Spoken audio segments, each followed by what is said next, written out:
আমরা যখন সেহরিতে খাবার জন্য উঠি তখন দুজন ঘুমিয়ে থাকে, আমরা তো একদম চোরের মতো উঠে খাবারটা শেষ করি। খাবারটা খাওয়ার সময় যদি কারো কোনো কিছু প্রয়োজনও পড়ে তাও আমরা একজন আরেকজনের সঙ্গে কথা বলি না। হ্যালো এভরিওয়ান, আসসালামু আলাইকুম। নতুন আরও একটি ব্লগে সবাইকে স্বাগতম জানিয়ে শুরু করছি আমার আজকের ব্লগটি। আজকে আমার বাজার করার দিন ছিল। সপ্তাহে একদিন আমার হাজব্যান্ড বাজার করে, আর সেই দিন প্রচুর ঝামেলা হয়। আর সেই থেকে মাত্র 3 থেকে 4 মিনিটের কিছু কথাই তোমাদের সাথে শেয়ার করব।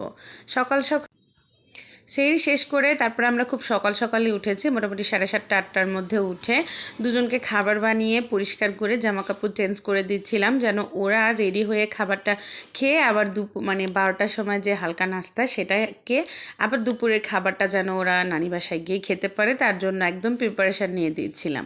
আসলে ওদের গোসল সব কিছু কেয়ারিং আমার মাই করে, তো আমি সেই জন্য ওদের জন্য নুডলস রান্না করেছি। শর্টকাটে যে রান্নাটা হয়, আসলে আমি সবসময় বাচ্চাদেরকে একটু ঘরোয়া রান্নাই করে দিই, মাঝে মধ্যে প্যাকেটের ইনস্ট্যান্ট নুডলসটা আমাকে দিতেই হয়, কিচ্ছু করার থাকে না। সেই জন্য আসলে যখন আমার বড় ছেলেটা আবদুল্লাহ একা ছিল তখন ওকে সবগুলো খাবারে আমি হোমমেড খাইয়েছি, আর ছোটোজন হওয়ার পর আমি আসলে আর পেরে উঠছি না দুজনের, আর আমি একা হাতে কোনো কিছু করা এতটাই সহজ না, যেহেতু আমার বাসায় আমি আমার হাজব্যান্ড ছাড়া কেউ নেই।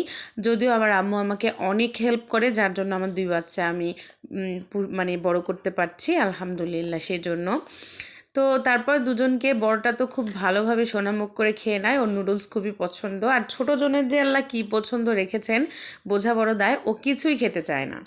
কখনো গাড়ি, কখনো উঠানের মধ্যে পাখি, বিভিন্ন কিছু দেখিয়ে ওকে খাবারটা শেষ করাতে হয়। খাবার শেষ করতে না করতেই বিছানাটা গুছিয়ে নিয়ে উঠতে না উঠতে আমার হাজব্যান্ড নিয়ে আসলো পুরো 1 সপ্তাহ সব বাজার, আর আমার পছন্দের জামালও নিয়ে আসা হয়েছে, যেটাকে খুব মজা করে ভর্তা করবো আর সেটা তোমাদের সাথে শেয়ার করব। মাছ, তারপরে ডিম, সেগুলো সব কিছুই আনা হলো।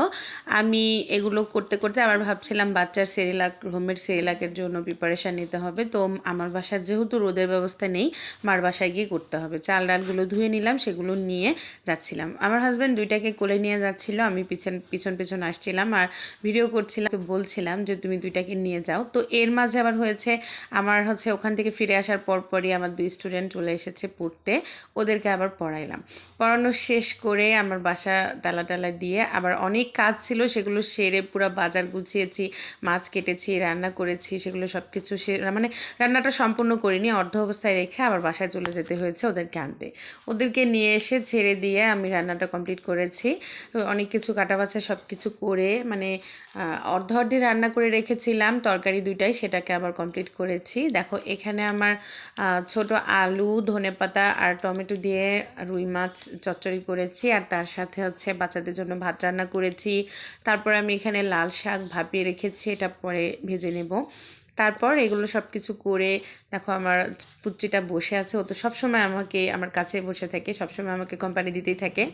আর তারপর আমি আমার বাঁধাকপি কেটে নিয়েছিলাম, এটা বাবুদের খাবার শেষ করে একটু রেস্ট নিয়েছি, তারপর আবার কাটা বাছা করে বেগুন টেগুন সব কিছু কেটে নিয়েছি, যে এবার ইফতারটা করে নেব। একা মানুষের ইফতার, জাস্ট আমি, আমার হাজব্যান্ড আসে না ইফতারের সময়, ও দোকানে ইফতার করে নেয়। তো আমি সব কিছু রেডি করে নিচ্ছিলাম, সব কিছু বলতে জাস্ট আজকে 2টাই আইটেম করব, জাস্ট পেঁয়াজি আর বেগুনিটা করেছি বুট রান্না করে। তারপর 3 মা ছেলে বসে ইফতার করে নিলাম আলহামদুলিল্লাহ। এই ছিল আমার আজকের ব্লগটি। তোমরা অবশ্যই আমার ব্লগটিতে বলবে কেমন হয়েছে, আর কে কোথায় থেকে আমার ভিডিওটি দেখছো অবশ্যই কিন্তু কমেন্টে জানাবে। টাটা, আল্লাহ হাফেজ।